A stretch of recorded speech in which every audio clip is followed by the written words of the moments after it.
धर्मशाला में नारी को नमन कार्यक्रम का आयोजन किया गया, जिसमें बतौर मुख्य अतिथि मौजूद रहे मुख्यमंत्री जयराम ठाकुर ने कार्यक्रम का शुभारंभ किया। इस दौरान सीएम ने महिलाओं के लिए हिमाचल पथ परिवहन निगम की बसों में 50% किराए की छूट देने की घोषणा की। इसके बाद सीएम जयराम ने धर्मशाला बस स्टैंड से कॉलेज के सभागार तक एचआरटीसी की नई बस में सफर भी किया। मुझे बहुत निराशा हुई इस सारी बात से।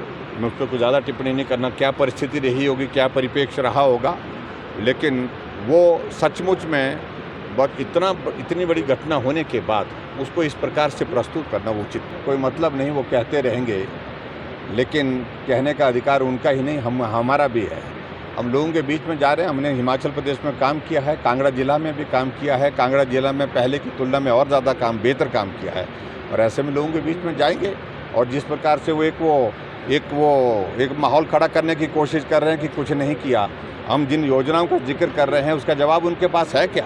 5 साल कांग्रेस की सरकार रही, उनकी तो बात छोड़ी। मैं आपसे ही पूछता हूं कि 5 साल जो पूर्व में कांग्रेस की सरकार की एक योजना का आप जिक्र कर पाएंगे? हम आपको इनाम देंगे कि जो योजना उनके कार्यकाल में शुरू हुई है और लोगों के दिमाग में है, वो उस योजना के माध्यम से लाभ मिला है। और मॉडल कह रहे हैं कि वो मॉडल वीरभद्र मॉडल में उनके प्रति सम्मान रखता हूं, लेकिन उसके बावजूद ज़मीनी स्तर पर हुआ क्या है?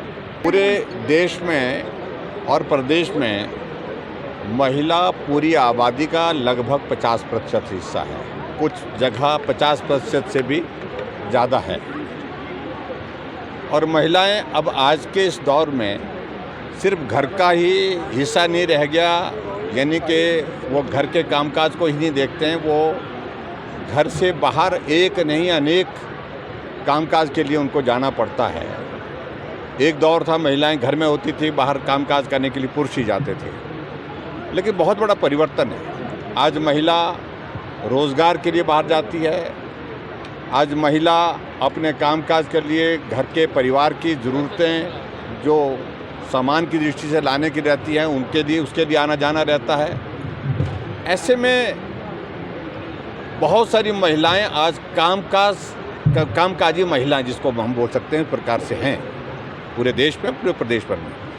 ऐसे में उनका आना जाना और ज़्यादा सहज हो, उनको आर्थिक कठिनाई का अगर सामना करना पड़े, उसमें हम मदद के लिए कैसे रास्ता निकाल सके, उस दृष्टि से हमने विचार किया। और विचार करने के बाद हमने एक निर्णय किया कि हिमाचल प्रदेश में जो हमारी ट्रांसपोर्ट है, चाहे वो एचआरटीसी है, चाहे वो प्राइवेट ऑपरेटर्स हैं, उसमें ट्रैवल करने वाली जो बसों में महिलाओं के लिए 50% किराया कम किया जाए, यानी कि आधा किराया लिया जाए। ये हमने निर्णय किया, और इस निर्णय के मुताबिक नारी को नमन जो कार्यक्रम आज हमने यहाँ पर किया, उस कार्यक्रम के माध्यम से इसकी शुरुआत हो गई। हिमाचल प्रदेश में सारी माताएं बहनें जो ट्रैवल करेंगी बसों में, उनसे आधा किराया लिया जाए। देखिए, हिमाचल प्रदेश सरकार ने बहुत पहले ही, भारतीय जनता पार्टी की सरकार ने 2009 में ये निर्णय ले लिया था कि प्लास्टिक पर पूरा बैन करना। उस वक्त भी रजिस्ट किया, बहुत सारा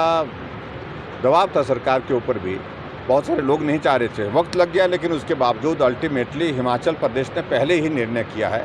और स्वच्छता और पर्यावरण, ये दोनों विषयों में हिमाचल प्रदेश ने बहुत बेहतरीन काम किया, और हिमाचल प्रदेश में ये पहले से लागू हमने किया हुआ है, और आजकल हम इसको और ज़्यादा प्रभावी ढंग से लागू करके काम कर। 4 महीने में बसों की हालत का जहाँ तक आप जिक्र कर रहे हैं, एक तो हम नई बसों का प्रावधान हमने किया है, और नई बसों के साथ साथ में और बसें खरीदने की दिशा में आगे चीज़ें हमारी बढ़ रही हैं, उसमें भी और बसें खरीद रहे हैं। लेकिन सबसे बड़ी महत्वपूर्ण कि जो हिमाचल प्रदेश में जो सड़कों की स्थिति थी, आज से 4 महीने 5 महीने पहले काफ़ी डैमेज थी कुछ जगह, उसमें सुधार हुआ है।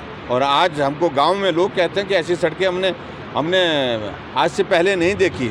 सब जगह सड़कें बहुत बेहतर हुई है, लेकिन फिर भी उसके बावजूद जो ग्रामीण क्षेत्रों में सड़कें, जो छोटी सड़कें हैं, जहाँ पर अभी तक लोगों को सुविधा सड़क के माध्यम से जुड़ करके मिला है, उसको और ज़्यादा पक्का करने की ज़रूरत है, उसको बेहतर करने की ज़रूरत है, ताकि ग्रामीण क्षेत्र में भी अच्छी सड़क की